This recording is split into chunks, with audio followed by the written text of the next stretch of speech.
Itong Magnolia Chicken Templados ay naghahanap pa rin ng paraan para mapalakas itong kanilang lineup at isa sa pwede nating makitang drastic measures na gawin nila ay pumasok sa isang transaction kasama itong Meralco Bolts at ang Terra Firma Jeep kung saan makukuha ng Magnolia yung first round draft pick ng Terra Firma.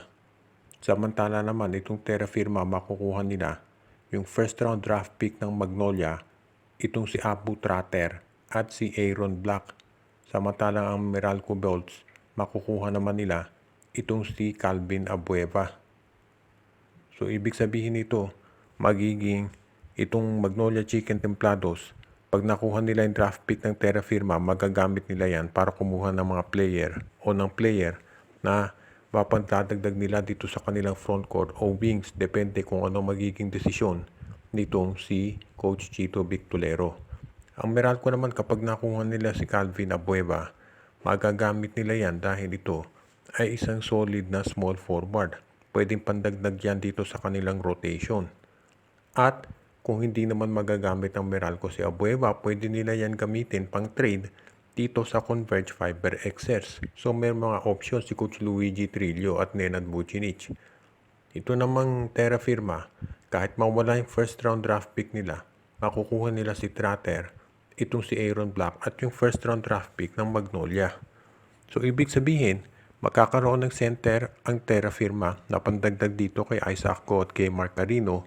May point guard pa silang bago na si Aaron Black, pang complement kay Wami Tiongson at Stephen Holt o pampalit just in case may matrade sa dalawa. At yung first round draft pick ng Magnolia makukuha pa nila. So hindi naman sila masyadong malulugi dito. At ang Magnolia makikinabang din dahil sa kanila na yung number 3 pick sa darating na draft. Ang San Miguel ngayon ay tinitignan kung papayag yung NLEX Road Warriors na makuha nila itong si Anthony Semerad at ang ipapalit ay itong si Jeron Teng.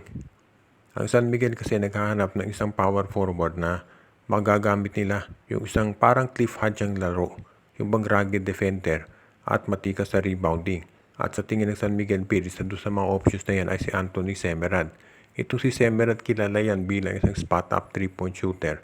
Pero alam natin na magaling din yan sa pag-rebound. And of course, very physical yan sa defense. Alam natin yung history nila ni Calvin Abueva. Kaya sa tingin ko, pwedeng-pwede na mag-fit yan sa lineup ng Ginebra. Ng San Miguel Bill rather. Ang tanong na lamang ay kung papayag itong NLEX Road Warriors at kung ang kapalit ay si Jeron Teng. Alam natin na ito si Jeron Teng maganda pinakita doon sa finals kontra sa Meralco Bolts kahit na limitado yung kanyang playing time. Yun nga lang, kinakailangan siguro pag-isipan ng SMB kung fit pa ba talaga itong si Teng sa kanilang lineup dahil nga ang dami ng mga players doon sa posisyon niya na hindi naman masyadong nabibigyan ng playing time. Kaya kung si Jeron Teng mapunta dito sa NLEX, baka dyan lumabas talaga yung kanyang laro. At alam natin na ang NLEX ngayon naghahanap ng mga players na pwedeng tumulong dito kay Robert Bolick pagdating sa scoring dahil masyado silang dependent kay Bolick, halatang halata na yan. Parang ang import umiscore to si Bolick, yun nga lang wala namang katulong. Kaya doon sila lagi natatalo. Kung mapunta dyan si Jeron Teng, alam natin na si Jeron kayang umiscore yan ng 20 points. Nung nasa Alaska at Converge yan, ganyan ang kanyang laro. Kaya sa tingin ko, magiging magandang tandem itong si Bolick at si Jeron Teng dito sa NLEX Road Warriors kung sakasakali. Kaya ito po pwedeng magawa yan nitong, well, sabihin na natin na hindi naman malulugi ang NLEX dito. At ang San Miguel makikinabang din obviously dahil magaling din na player si Semerad.